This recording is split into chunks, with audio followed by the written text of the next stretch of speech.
Let me start off with a simple one. What made you want to do this film? I was very drawn to the character of Frances Lacey. I admire her pride and I admire her courage.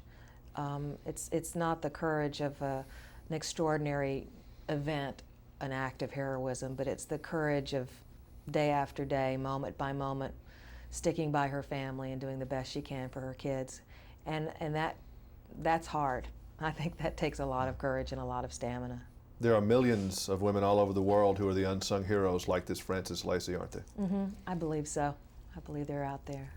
It was like watching science fiction in a way, though, because it was such a normal, loving, close family. They had hard times, but you know, you almost miss that, seeing what goes on in our families today. Yeah.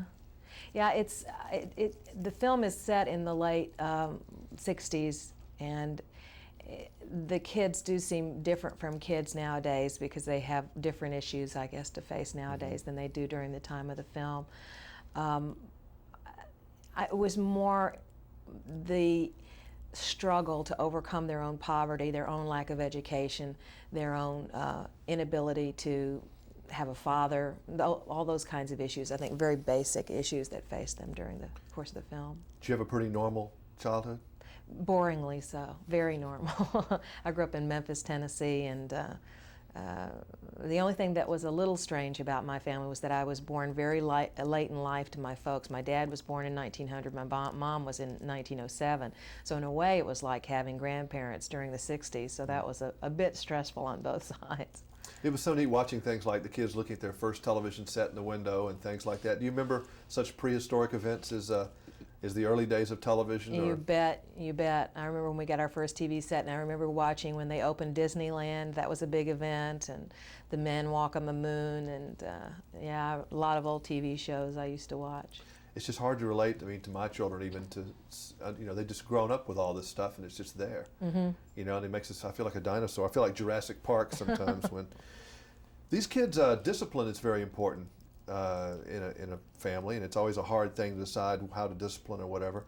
This lady, where was she getting her strength from and her ideas, you think? Well, I think as far as her discipline goes, I think Frances has some wrong ideas about it, and I think she got it from probably her background and certainly from her husband, and I think that's one of the journeys that she takes in the picture, is she realizes that maybe this isn't the way to discipline her children, and but I think she's frightened.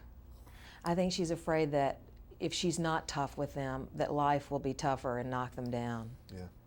There certainly was a school of thought for that. I remember the belt in my house. I can still hear that sound of it going through the loops. It's just some things you don't forget. Yeah, it's true. And I remember the switch. They didn't have any trees. I did. I remember the switch. I remember the switch, definitely. Get your legs. That's right, that's right. And it was worse when you had to pull your own switch. I always thought that was kind of, you know, I'm going to have to go out here and do my own battle. You know, it's like getting a bullet for the gun to shoot me with or something. It's true, it's true. I think that's a Southern thing, though, isn't it, switches? Yeah, I think it must be. I mean, I don't know, not having grown up in the North, but yeah, there was always a switch nearby growing, wasn't there? Certainly was in my house.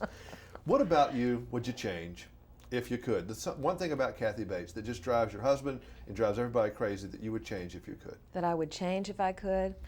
I think I agonize about things too much. I think I'm too much of a perfectionist. I think that's what I would change. I think I need to relax and enjoy life more instead of trying to make it better all the time. And how does that manifest itself where someone would see? Well, I don't know if you would really see it. I think he sees it because we're home together all the time, but I think in terms of my work, I'm not as satisfied with it as I probably should be, and I'm always wanting to make it better and perfect things, and it makes for less energy and more angst in your life. Was it kind of neat playing somebody who's so normal? Yeah. In this movie compared to some of the things you've had to pull out? It really was. It really was. It was delightful not to have to worry about some kind of weird character aberration, just to play a woman who was very single-minded about taking care of her family. Was there ever a time after Misery, since you got so much fame doing that and did so well, that you started getting those kind of parts, or that one just, the people looked at that as one story and let you go and didn't try to typecast you? It wasn't as bad as I thought it was going to be, but I still got some that I was just horrified to get in the mail, and I thought, God, no, I don't want to think about this anymore. I mean, I saw you in this film, I said, oh no, what's she going to do to these children? But no, it's a hope. Tell me about this little sweet pie. Pull out if you could. I've seen you before. This is Pip. Pip? Yes, he's my 14-year-old Yorkie, and he's getting very old, and so we try to take him with us as much as we possibly can. Pip's a pretty sweet dog, though, isn't he? Yeah, he's very dear. We've had him from the time he was a puppy, and he used to sit backstage at the theater with me. And I did a play in New York years ago where I played a woman who committed suicide. The play took an hour and a half. There was no intermission, and he'd sit upstairs with the costume woman. And then when the shot rang out at the end of the play, he woke up and got all excited, and it was time to go home. He was the only one that was happy when the shot rang out. Does Pip fly? He flies. Yeah. Where does he fly? He flies where to, I mean, or like, where? And he is goes. he go in a little he box? goes in a little box under the seat. Under in the front of seat, me. though. Yeah. Good. I'm glad you didn't have to fly that. Oh no, he's too little to do that. He's too little to fly that. All right. Well, Pip, nice meeting you again.